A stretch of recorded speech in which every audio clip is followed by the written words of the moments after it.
What's up, everybody? Dustin DePirac here with Andy Graham, our third member of the team, Ryan Karchi, and our fourth member of the team, Lynn Hauser, are both covering high schools today up at Lucas Oil. So we had to watch this one. They might have seen better games, possibly. Yeah. Well, one way or another, Indiana wins. Indiana wins. Indiana gets off the schneid. Kevin Wilson gets his first victory as a head coach. I think it's actually his first as a head coach all time because I think he went winless actually when he coached in high school. So this is a big day for him.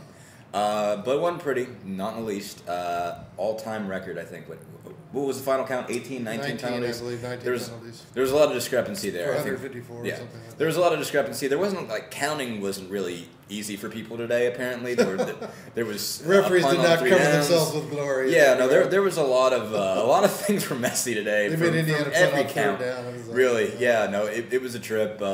But yeah, lots of false start penalties, tons of false start penalties, lots of holding, that sort of thing. But in the end, Indiana wins it pretty comfortably. What are we, 38 to 21. I need to remember the score, so I'm not really counting well either. But what would you think, Andy? What do they take from this one? What's good, what's bad, what's otherwise? Not exactly a work of art, but still, I mean, it's a win.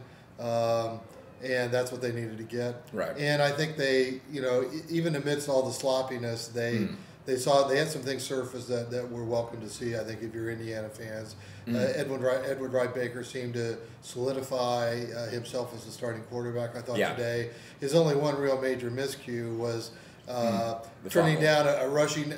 He had an angle to maybe run for a first down, turned it down. Held the ball too long, and then didn't feel the pressure as he tried to roll to his right. Lost a fumble, and that was. Other than that, I thought he really played a very solid game. Showed better touches on his passes, a continuing improvement there. Went through his progressions a little bit better. And I'll tell you what, Indiana's core of wideouts really helps make quarterbacks look good sometimes. Yes, it does. Indiana was only up 10. South Carolina State closed within 10 a couple of times in the second half. Indiana really needed a first down, and Ed's throw was a little bit high, but on a dead run and leaping, DeWeese Wilson made a one-handed snag for a first down. And on the very next snap, they threw a bubble screen onto Kofi Hughes, who got a great block from DeMarlo Belcher, and then not only stayed in bounds after avoiding tackles. That was a tightrope walk. That's the definition of a tightrope walk. And so that's just talent. And for Indiana fans, if Wright Baker gets to the point where he's consistently delivering the ball to those guys, that's going to be a pretty potent offense. And another thing that happened for him was, I think, the continuing emergence of D'Angelo Roberts. Big day today. D'Angelo Roberts runs for over 100. When was the last true freshman that did that? It was Ben Jarvis Green Ellis in 2003 in the bucket game. And Ben Jarvis is currently taking handoffs from Tom Brady and doing a pretty nice job for the New England Patriots. And I'll tell you what, D'Angelo really added something today. And just in terms of burst, right at the middle, making people miss. He ran through a tackler to get his first ever career touchdown, a 7-yard run.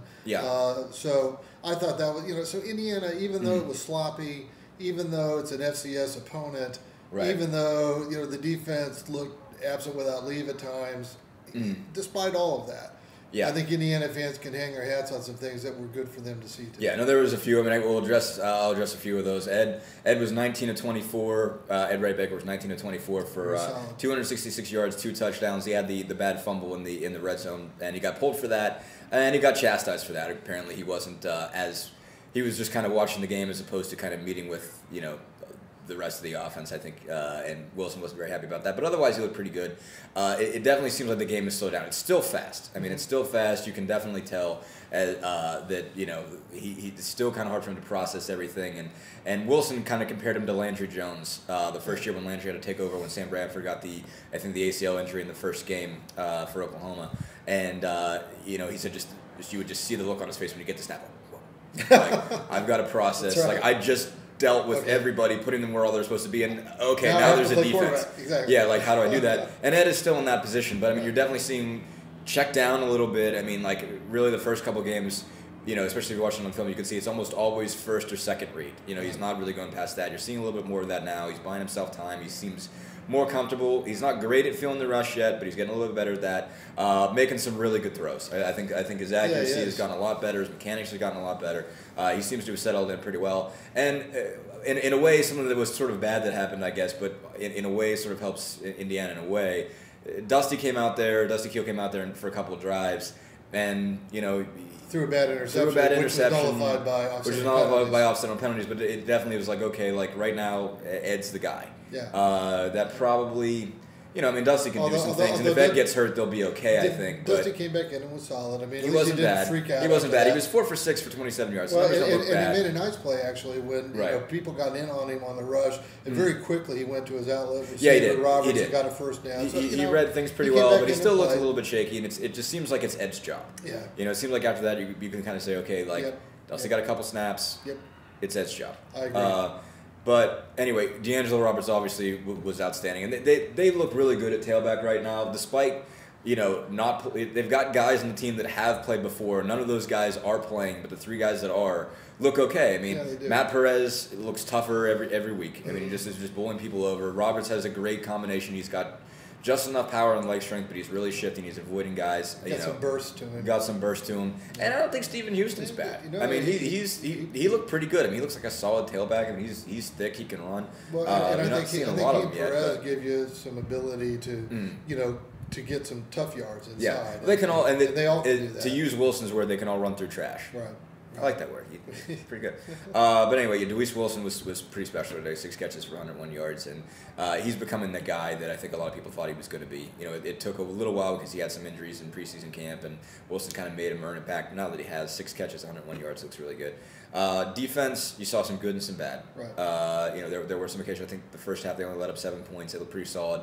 Gave up a couple big drives. They were able to get some things established. South Carolina State was able to run the ball fairly well. 143 yards on the ground. South Carolina State had. And Wiley throws for 211 and 2 touchdowns. I mean, it's a little bit more games you want to give up to an offense that hasn't been good. I mean, come to think of it, I mean, they've got 3 touchdowns. That's more than they'd scored in their first 2 games. Yeah, overall, I mean, I don't know that it was a very encouraging performance by the defense. There's a lot of young guys on that side of the ball too. We talked about 3 freshmen or 2 true freshmen and a redshirt freshman making their first starts in the offensive line. You had freshman safeties. You had freshmen all over the place. At various times on the defense too. And I think that they're just.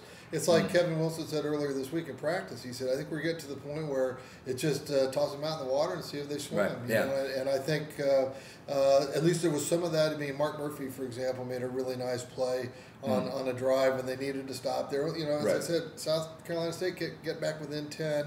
And Indiana really kind of needs to put a capper on the game. And he knifed through and got a nice tackle for loss. Freeze Harden made a play on 4th down to keep him from. So even some of the young guys were showing things. But overall, still not enough pass rush. Still too soft against the run. Still some missed assignments. They got a little bit of they had some good results out of blitzing, but the first time that they brought a blitz, it looked like they came for both ends and maybe even both safeties. They just read it perfectly. They saw the hole in his touchdown. Yeah. And if it's a 69-yard touchdown. Yeah. And once again, I don't mind that in the sense that I like to see teams being aggressive, and occasionally you're going to get burned.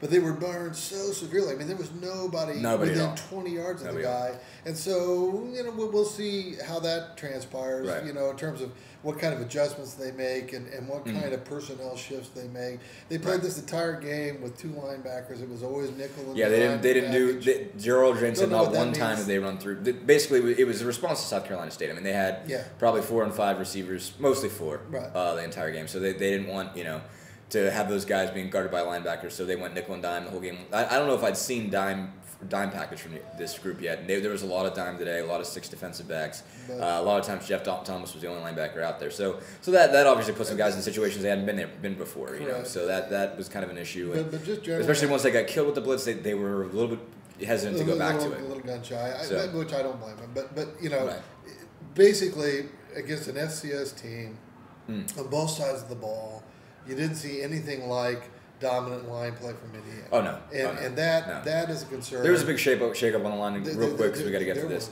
They moved Colin Rarig and Bernard Taylor and Peyton Eckert in the starting lineup. That means Pagan, Cody Evers, and Mark Damish got pulled. Yep. I think a few or most of those guys played at some point in time, but Kevin Wilson just wasn't happy with what he saw in practice that week, so he shook stuff up. It's kind of some of the explanation, although Andrew McDonald had a really rough day.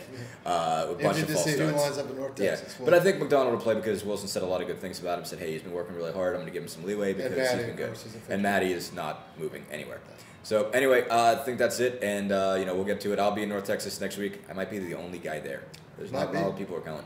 But anyway, so that'll be fun. But so some improvement. They got to win. Win number one. They're off the schneid, so see what that means. Thanks.